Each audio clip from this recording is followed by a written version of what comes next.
زنا کو مشکل سے مشکل تر بنانا چاہیے اور نکاح کو آسان سے آسان تر بنانا چاہیے۔ آج ہمارے لیے نکاح کرنا مشکل ہے، اس لیے کہ ہمارے اخراجات نکاح پر 10 لاکھ 8 لاکھ 12 لاکھ تک ہو جاتے ہیں۔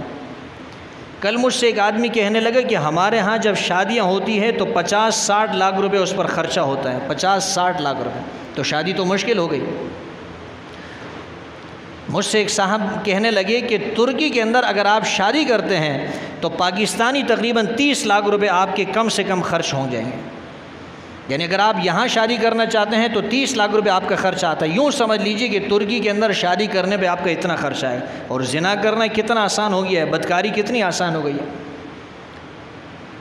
جب شادی ہوتی ہے ہم لڑکی والے سے مطالبہ کرتے ہیں کہ بھئی کتنا جہیز لے کر آؤ گی، ہم اس سے مطالبہ کرتے ہیں کہ کھانا کس طرح کا کھانا دو گے، اس میں کتنی ڈشیں ہوں گی، ہمارے اتنے مہمان آئیں گے، لڑکی کے اوپر بوجھ ہوتا ہے۔ حالانکہ شریعت نے لڑکی کے اوپر کوئی چیز لازم نہیں کی، نہ اس کے ذمے جہیز ہیں، نہ اس کے ذمے کھانا ہے، نہ اس کے ذمے کپڑے ہیں، کوئی چیز اس کے ذمے لازم نہیں۔ بس نکاح تو ایجاب اور قبول کا نام ہے، لڑکے کی طرف سے لڑکی کو مہر دیا جائے، 2-4 اس کو جوڑے دیے جائے، بس اسی کا نام نکاح ہے۔ لیکن ہم نے نکاح کو مشکل بنا دیا ہے۔ عمر جو ہے لوگوں کی 35 سال 40 سال ہو جاتی ہے اور 35-40 سال تک نام و نشان نہیں ہوتا شادی کا۔ پھر 35 سال کے بعد 40 سال کے بعد جب انسان شادی کرتا ہے وہ شادی نہیں ہوتی بلکہ وہ تو ہانڈی والی ہوتی ہے، وہ شادی کے جو مقاصد ہے تو فوت ہو جاتے ہیں، وہ تو پھر ایک گویا کہ ایک پارٹنرشپ آپ کر رہے ہیں، تو شادی کے جو مقاصد ہے وہ مقاصد پھر فوت ہو جاتے ہیں۔ شادی کو ہم نے خود مشکل بنایا ہوا ہے۔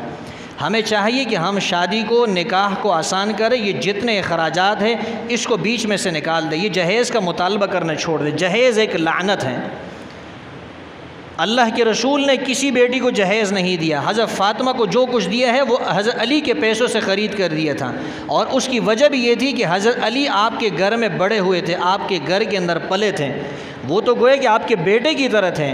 ان کو تو تکیہ دینا ضروری تھا، ان کو تو بستر دینا ضروری تھا، 2-4 برتن یا چکی دینا تو ضروری تھا، وہ جہیز نہیں۔ اگر جہیز دینا ضروری ہوتا یا سنت ہوتا اللہ کے رسول اپنی اور 3 بیٹیوں کو بھی جہیز دیتے۔ کسی روایت کے اندر نہیں ملتا، کسی صحیح روایت کے اندر جو مستند روایت ہو کہ اللہ کے رسول نے اپنی باقی 3 بیٹیوں کو جہیز دیا ہو، جہیز ثابت ہی نہیں ہے۔ تو ہم نے خود شادیوں کو نکاح کو مشکل بنا دیا ہے۔ جب مشکل بن گئی ہے تو پھر معاشرے کے اندر بگاڑ پیدا ہو گیا ہے۔ حدیث میں آتا ہے اللہ کے رسول نے فرمایا کہ جب تمہارے پاس کوئی آدمی نکاح کا رشتہ بھیجے اور تم اس کی دینداری سے مطمئن ہو تو فرمایا کہ رشتے کا انکار نہیں کرنا چاہیے، اگر تم نے انکار کر دیا تو معاشرے کے اندر بہت بڑا فتنہ اور فساد جو ہے وہ پھیل جائے گا۔